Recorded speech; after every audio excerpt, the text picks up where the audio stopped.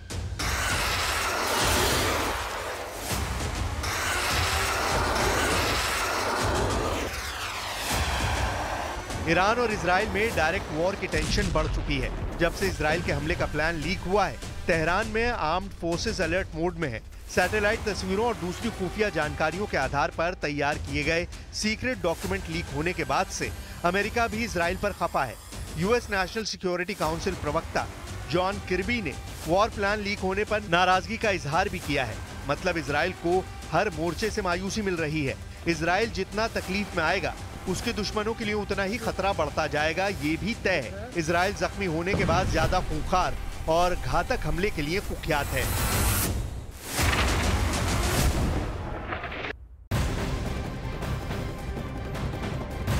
और इस बीच इजराइल के खिलाफ हिजबुल्लाह ने बड़ी तैयारी कर ली है। लेबनान की मस्जिद में हिजबुल्लाह के एक बड़े हथियार गोडाउन के बारे में पता लगा है।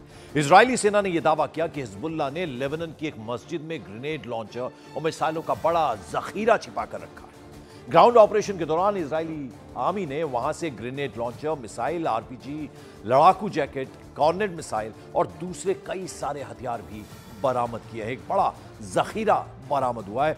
मस्जिद में हिजबुल्लाह ने छिपा कर रखे थे ये तमाम असला और हथियार। और उधर इजराइल ने अमेरिका की थार्ड मिसाइल डिफेंस सिस्टम को दिखाया, तो इसके जवाब में ईरान ने अपनी सबसे खतरनाक मशीन ही निकाली। इस मशीन को खामेनेई का अरमान लड़ाका बताया जा रहा है। यह इजराइल के फाइटर जेट का सबसे बड़ा दुश्मन साबित हो सकता है।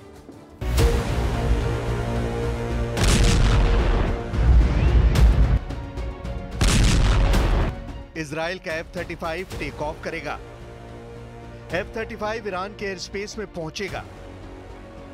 मुमकिन है वो ईरान के अड्डों पर अटैक भी करे, लेकिन वापस नहीं लौट पाएगा। इसकी 100% गारंटी ईरान ने देनी शुरू कर दी है। ईरान ने अपना अरमान मिसाइल डिफेंस सिस्टम एक्टिव कर दिया है। ईरान के इंजीनियर दावा करते हैं कि ये स्टेल्थ विमानों को भी ट्रैक करके गिरा सकता है। ये 360 डिग्री में अपने टारगेट को ट्रैक करता है। 200 किलोमीटर की ट्रैकिंग रेंज में इससे किसी भी हवाई टारगेट का बचना मुश्किल है। जब टारगेट 120 किलोमीटर की रेंज में होता है तो इसकी मिसाइल उसे मारकर गिरा सकती है। ऐसा ये 27 किलोमीटर की ऊंचाई पर उड़ने वाले किसी भी टारगेट के खिलाफ कर सकता है। इस पूरे ऑपरेशन में अरमान एक साथ 24 टारगेट को ट्रैक कर सकता है, जबकि उनमें से 6 को मार गिराने के लिए ये एक साथ मिसाइल फायर करने की ताकत रखता है। ईरान का दावा है कि अरमान डिफेंस सिस्टम कंप्लीट पैकेज है, जो बैलिस्टिक मिसाइल के साथ anti radiation missile, cruise missile, guided bomb, helicopter और ड्रोन को गिराने के लिए 2024 में ही तैयार किया गया है। ईरान ने 17 फरवरी 2024 को अरमान मिसाइल डिफेंस सिस्टम पूरी दुनिया को दिखाया था। ईरान का दावा है कि यह पूरा सिस्टम 3 मिनट में तैनात किया जा सकता है और इसकी मिसाइल 20 सेकंड के अंदर अपने टारगेट को पहचान कर उस पर अटैक करने के लिए दागी जा सकती है, फिर चाहे टारगेट स्टेल्थ विमान ही क्यों ना हो।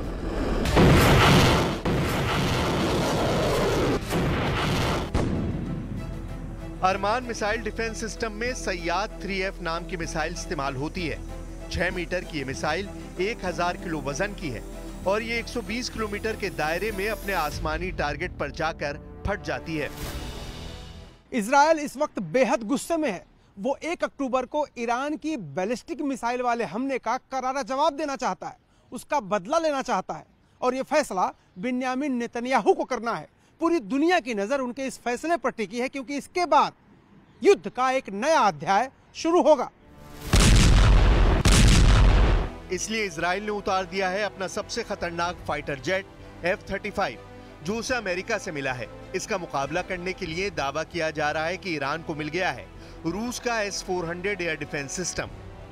क्या S-400 और अरमान मिसाइल डिफेंस सिस्टम मिलकर इजराइल के हमले को नाकाम कर सकते हैं? ये बड़ा सवाल है। फारस की खाड़ी के ऊपर इस वक्त कुछ अशुभ होने वाला है। ईरान और इजराइल के बीच एक बड़े युद्ध का खतरा साफ नजर आ रहा है।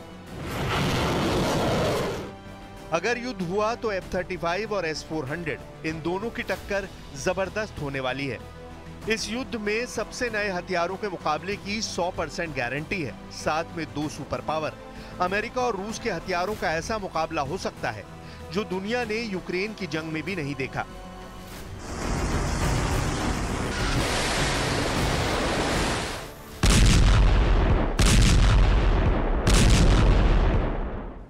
और कुछ दिन पहले इजराइल ने यह दावा किया था कि इजरायली सेना के टारगेट पर लेबनान का हॉस्पिटल, जिसके नीचे हिजबुल्लाह ने करोड़ों डॉलर का सोना जमा करके रखा है। न्यूज 18 इंडिया की टीम उस हॉस्पिटल पहुंची। वहां हमारी टीम को क्या कुछ दिखाई दिया, जरा आपको वो दिखा दें।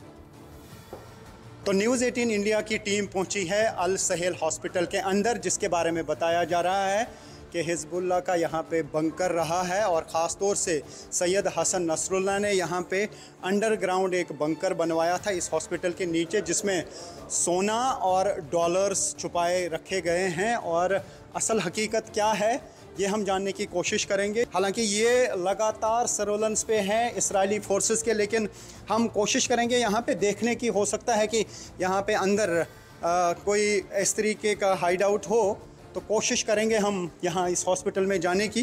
तो ये हॉस्पिटल का अमला भी यहाँ पे है, तो इनसे हमने रिक्वेस्ट की कि हम भी इस हॉस्पिटल का टूर करना चाहते हैं, देखना चाहते हैं कहाँ पे क्या है। हालांकि यहाँ पे ख़तरे के बादल लगातार मंडला रहे हैं। यहाँ ज़िंदगी की कोई गारंटी नहीं है, कभी भी इस हॉस्पिटल को निशाना बनाया जा सकता है। लेकिन चूँकि इजराइल फोर्सेस ने खुद कहा है कि इस हॉस्पिटल पे उनकी नज़र है और 24 घंटे ड्रोन से सर्वेलेंस की जाती है। ये अंडरग्राउंड एरिया है इसका, यानी अभी मैं ग्राउंड लेवल पे जा रहा हूँ। अभी दिखाने की कोशिश करेंगे ये हमें कि अंडरग्राउंड क्या है।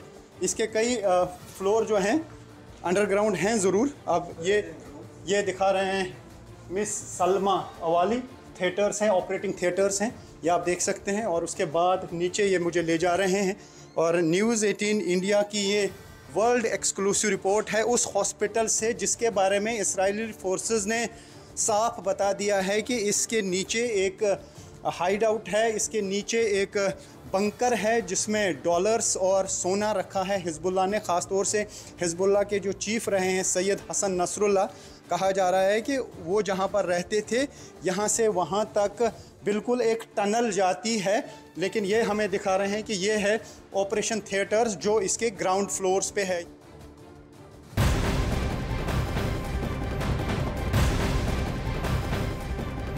इजरायली सेना ने एक बार फिर गजा पर हमले तेज कर दिए हैं। फिलिस्तीनी चिकित्सा अधिकारियों के मुताबिक बुधवार को इजराइल की तरफ से मध्य गजा पर अटैक किया गया, इसमें 2 लोगों की मौत भी हो गई।